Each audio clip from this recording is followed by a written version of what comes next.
CEB, an affiliate of the UCSU, is proud to present Dr. Hunter Thompson. That's not enough. Yeah, I apologize for being late. Any questions on it? Those are bad. We're very sorry for being late tonight. Plane was a little bit late. Yeah.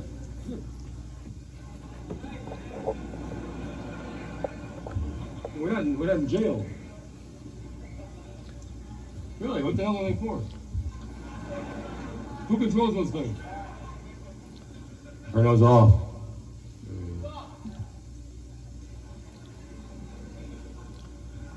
Thank you. Thanks. Yeah, that's okay. All right. Oh.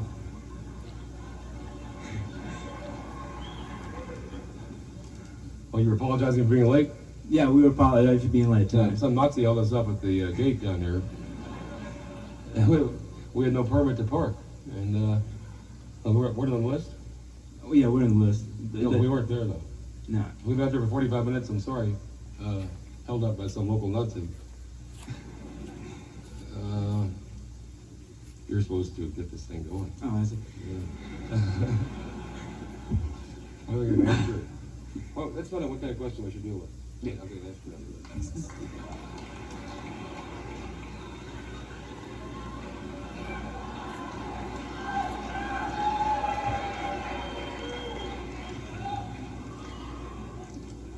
We have some mics back there, and does anybody, we want some suggestions. Does anybody have a suggestion for a question?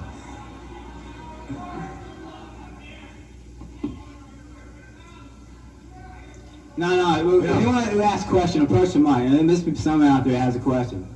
We're going to try to determine the nature and the meaning of the crowd, as it were.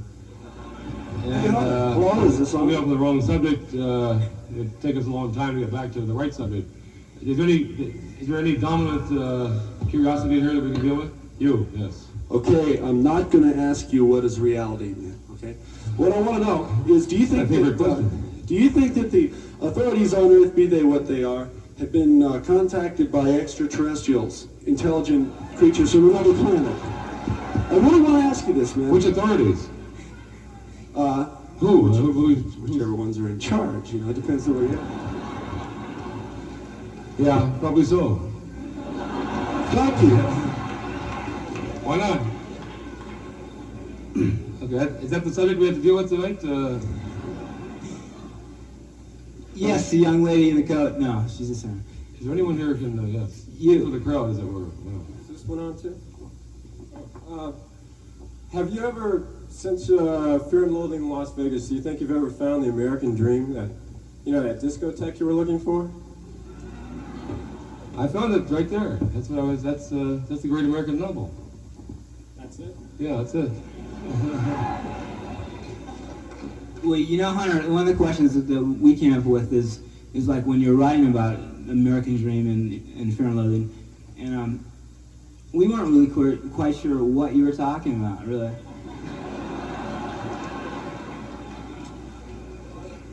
Well, what puzzled you? What bothered you about it?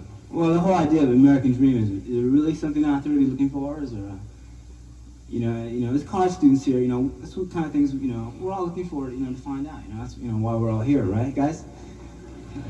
Yeah. Pretty much. Well, it's like the golden streets of heaven. And the U.S. Marines will patrol them, or guard them. I've always wanted to ask a Jesuit why, if heaven was as fine and organized a place as it's supposed to be, they would need a bunch of goddamn Marines to guard the streets. You don't even need that in the South Bronx. Excuse me, that's a digression. Yeah, we've been taught, whole generations of people in this country have been taught that the American dream is the sort of guiding ethic, free enterprise, democracy, honesty, truth, beauty, things like that. And if the myth exists, then it's like rainbows. It's a worthwhile end to chase. There are worse ways to spend your life than chasing the American dream. But once you've found it, like I did in Vegas, at what was called the old Psychiatrists Club, then it is kind of puzzling, you know. You feel kind of naked and alone out there, because once you found the dream and down there just a slab of burned out concrete in Las Vegas, called the old Psychiatrists Club, then, you know, it's kind of hard to go on from there in the same, you don't have the same dedication to journalism. I flew out here from Chicago, actually I came from New York, but on the Chicago leg, text Colson. I'm sure he's probably here tonight. It didn't occur to me to ask him if he was coming out here for my speech. But text Colson, my old friend from the White House, who is now, apparently for the first time I listened to him for 2 hours, and I think he probably is serious about Jesus. But it was strange sitting next to a guy. I noticed he was wearing a sort of a yellow French cuff shirt, and he had his presidential cufflinks on. And I was going to ask him, right at the end, as I got off the plane, I was going to tap him on the shoulder and say, those are nice cufflinks. I don't have any myself. But the last time I saw the ones you're wearing, you bastard, you were pointing at me and saying you're going to put me in jail for the duration, which is true. The last time Colson spoke to me, he was to threaten to put me in jail for just being a degenerate, you know, it's a bad person. The record should show that since then Colson's been in jail and I haven't. And I don't need Jesus yet. I might. We'll keep Jesus in reserve.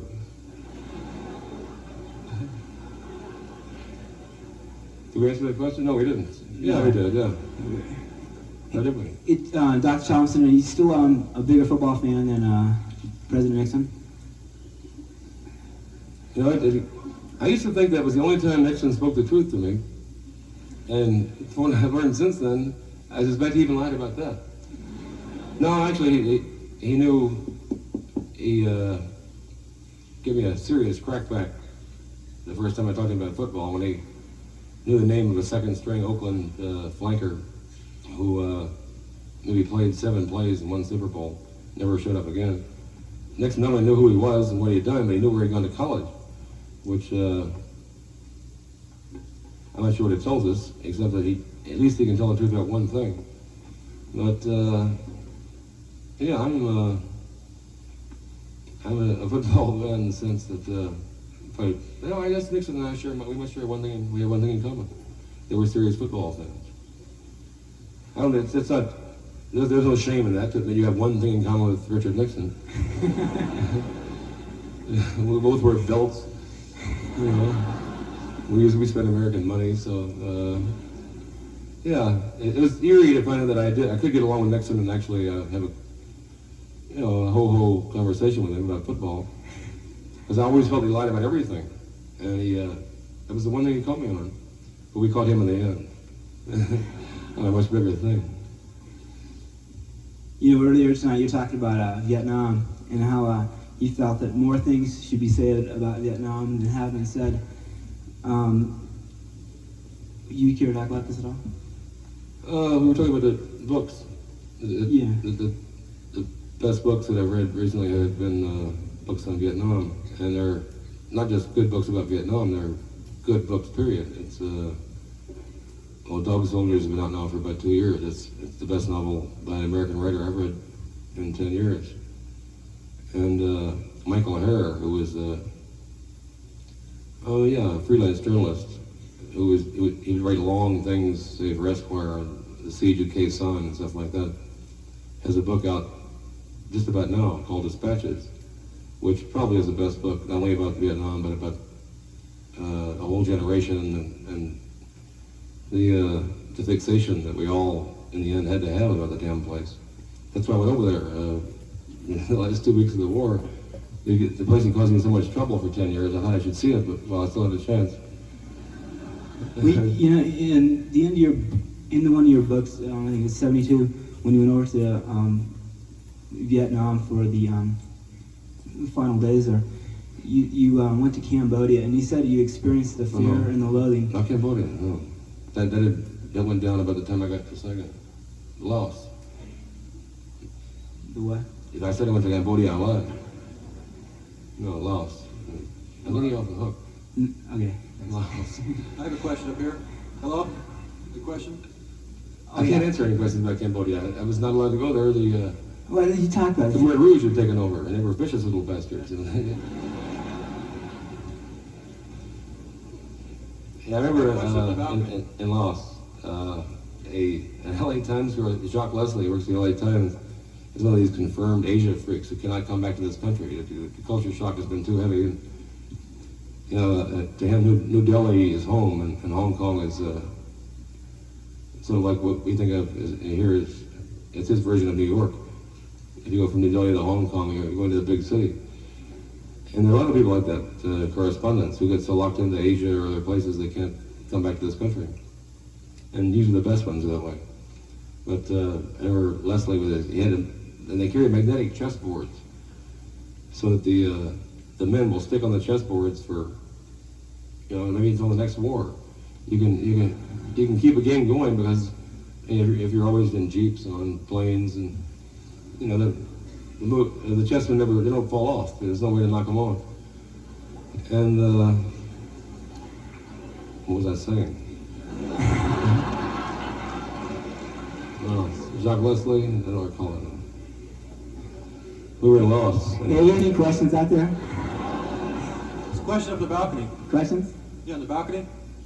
Where? Up here. Right there. Yeah. Literary question. In your book, The Hell's On top Angels. there? Yeah, right here. All right. Yeah. In your book, The Hell's Angels, you described a Hell's Angels gangbang at a Merry Pranksters party. Excuse me? I heard the first sentence, I did the second one. You described a Hell's Angels gangbang at a Merry Pranksters party up in San Francisco, I think it was. La Hama, yeah. And in Tom Wolfe's book, Electric Kool-Aid Acid Test, he described a scene that was very similar. It wasn't dissimilar. I said tell my tapes, and it's the exact.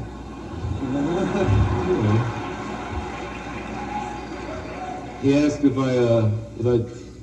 I'd send him, the kind of raw data as a horrible phrase. It was an ugly, vicious thing, and that's any similarity is explained by the fact that we both described it from my tapes.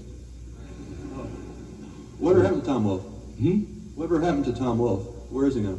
Oh, he's alive and well in New York.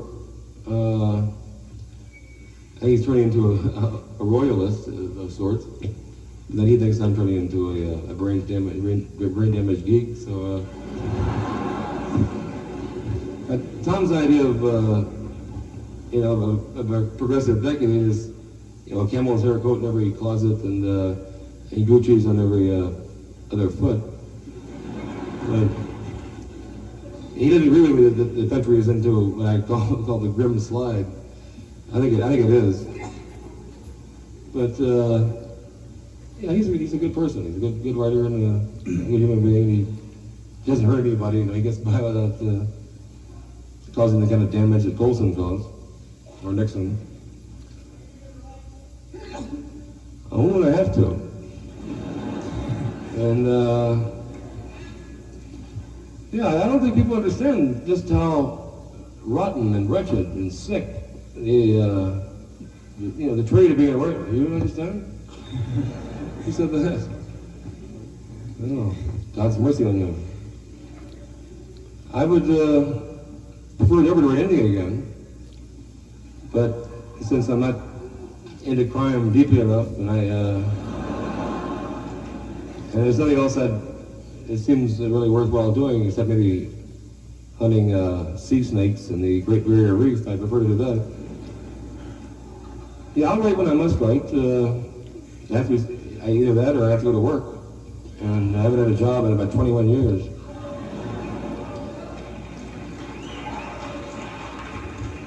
But you pay dues in some odd way, but you have to finally make up for not working for 3 or 4 years.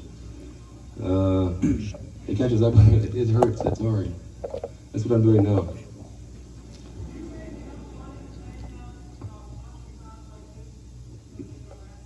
Pardon me?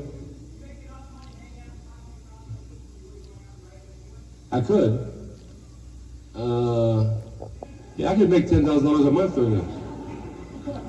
But you have to take that this kind of thing very seriously and work at it.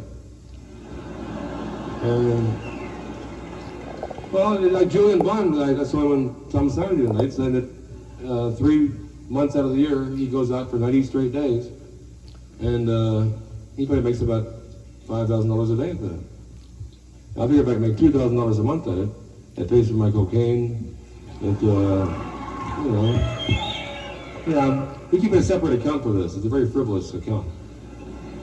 Yeah, I figure the money should be spent in the same way it came in. For no reason at all. You want to talk again? Go ahead. I have never met Terra.